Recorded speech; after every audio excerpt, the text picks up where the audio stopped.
Go.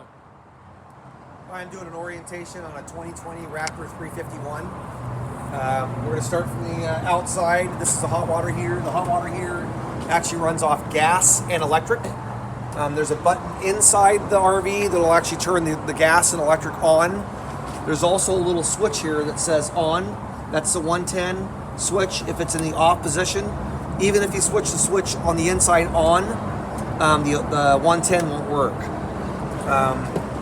Inside the hot water heater, you have your pressure relief valve and a drain when you winterize it right there. That's actually an anode rod too. So throughout time, you want to pull that anode rod out and inspect the anode rod to see if it's been corroded or not. It takes a lot of electrolysis out of the water. You want to pull it out and put a new one in there every once in a while. This is a little hot just for the fact that there's a flame going right now. This is the exhaust for the furnace. So when the furnace is on, you're going to have a little hot flame here too. Inside here is your dump station. Real simple. So your outside shower, which is here. There's actually a hose for the outside shower. These are your dump valves, your black and your gray valves here. You have your winterization. So when you did get ready to winterize it, there's a little fitting that you can get. You can actually pump antifreeze into this.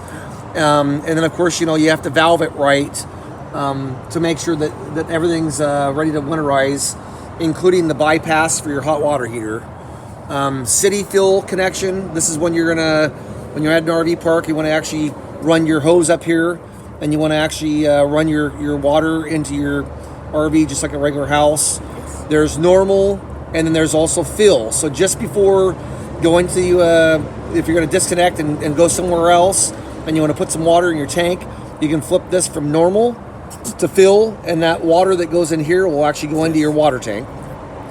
Black tank flush. So when you do pull the black tank valve, you're going to hook a water hose up to this, and you're going to actually flush out your black tank first before you actually close that off and then open your gray. So in this order, you dump the black first, hook your hose up to that. You're going to actually flush out the black tank. Once that's done, you turn off your water. Once everything's done raining out, you're going to push that in. You're going to open up the gray, and that's going to actually allow the gray to go out. That'll kind of rinse out your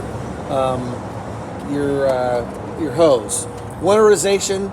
If you're going to winterize it after you hook your line up here, it's either going to be that's off, and this is on. So that's actually when you turn on the water pump, it's actually going to run it in here by this right here, turning that on.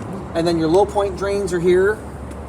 If you are hooked up to an RV park, at the RV park, and there's satellite and cable, this is the inlet for the satellite and TV. So it's actually plumbed inside the RV. You have a battery knockoff right here. So when you get ready to store it for a little while, you can actually turn that battery in the off position. And then inside this compartment is your automatic transfer switch. So when you start your generator up, it automatically takes the power from the generator and sends it into the RV. And then of course you have your batteries in this compartment here, 6-volt interstate batteries. And then you have your jack pad. Your jack pad, what you're going to do to auto level it, once you get it off your truck, it'll go through the process of how to actually get it off your truck. You're going to go to the front. That's going to lift it up. Once you get it to a certain point, enough weight off your truck, then you can actually pull your truck out, drop your tailgate, disconnect everything, and pull your truck out. Once you get where you're going, truck out of there, you're going to do one button, which is called auto. It's actually the auto button. And the auto button, when you push the auto button, it's going to level your front first because you just pulled it off your truck. And it's going to drop your front end to a certain point. It's going to level the front end first. Once your front end levels, then it'll drop your other 4 jacks. So right now we're going through the level process.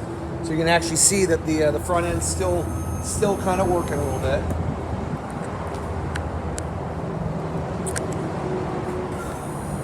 And once that must be done in the front.